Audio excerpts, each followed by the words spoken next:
राम राज्य, ये शब्द हम सब ने कितनी ही बार सुना होगा, है ना? लेकिन क्या हमने कभी सोचा है कि इस एक शब्द के पीछे जो एक पूरी कल्पना है, उसका असली मतलब क्या है? तो चलिए आज इसी विचार की गहराइयों में उतरते हैं। देखिए, ये सिर्फ एक शब्द नहीं है, ये एक पूरी की पूरी सोच है। मतलब एक ऐसी दुनिया की कल्पना जहां सब कुछ बिल्कुल परफेक्ट हो। पर सवाल यह है कि वो सही या परफेक्ट है क्या? राम राज्य की असली तस्वीर दिखती कैसी है? इसकी जड़ें तो सदियों पुरानी हैं, लेकिन कमाल की बात यह है कि आज भी हमारी राजनीति में इसकी गूंज साफ सुनाई देती है। तो चलिए इस दिलचस्प सफर पर चलते हैं और समझते हैं कि ये कॉन्सेप्ट आखिर है क्या।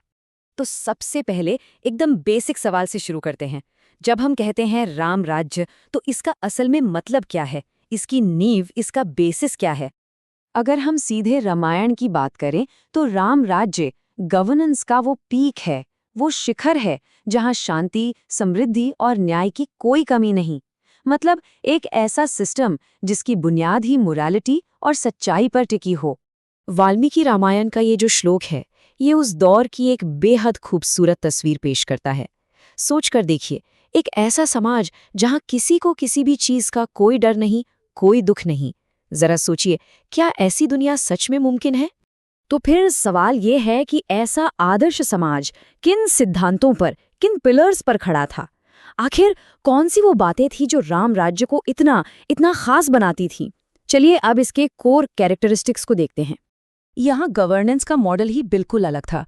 राजा और प्रजा का रिश्ता वो मालिक और गुलाम वाला नहीं, बल्कि एक परिवार जैसा था। सोचिए, एक ऐसा राज जहाँ हर एक नागरिक की राय सुनी जाती हो, उसका सम्मान होता हो, और रूलर्स खुद के लिए नहीं बल्कि जनता के लिए निस्वार्थ भाव से काम करते हों। और तो और यहाँ तक कि मजदूरों को भी टाइम पे पेमेंट और पूरा सम्मान मिलता था।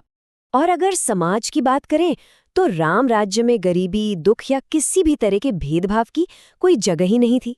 लोग सिर्फ नियम कानून नहीं मानते थे, बल्कि वो सच्चाई, पवित्रता, करुणा और दान जैसी वैल्यूज को अपनी जिंदगी में उतारते थे।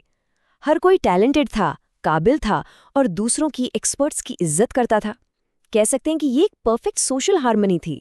और पता है, ये जो शांति थी, ये सिर्फ इंसानों तक ही सीमित नहीं थी। रामायण में लिखा है कि भगवान राम के प्रभाव में खूंखार से खूंखार जानवर भी अपनी दुश्मनी भूल गए थे। ये प्रकृति के साथ एक इतने गहरे कनेक्शन का सिंबल है जिसकी आज हम शायद सिर्फ कल्पना ही कर सकते हैं। उस कल्पना में पर्यावरण भी एकदम खुशहाल था। जंगल फूलों और फलों से लदे हुए, नदियां एकदम क्रिस्टल क्लियर, शीशे की तरह साफ। और ये एक बहुत ही जरूरी सोच है कि इंसान की तरक्की पर्यावरण को बर्बाद करके नहीं, बल्कि उसके साथ तालमेल बिठाकर होनी चाहिए। वाकई में एक ऐसा मॉडल जिसकी आज पूरी दुनिया को सख्त जरूरत है। तो अब कहानी में एक बहुत ही दिलचस्प मोड़ आता है।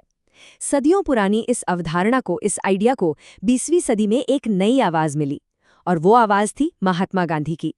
उन्होंने राम राज्य को एक बिल्कुल ही नए नजरिए से, एक नए चश्मे से देखा। साल था 1929 और गांधी जी ने एक बहुत गहरी बात कही।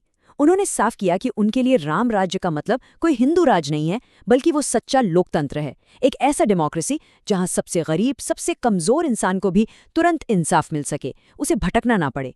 तो ये किसी मजहब के राज की नहीं, बल्कि धर्म यानी नैतिकता पर आधारित शासन की बात थी। तो ये फर्क समझना बहुत जरूरी है। गांधी जी के लिए राम राज्य का मतलब किसी एक मजहब का शासन बिल्कुल नहीं था।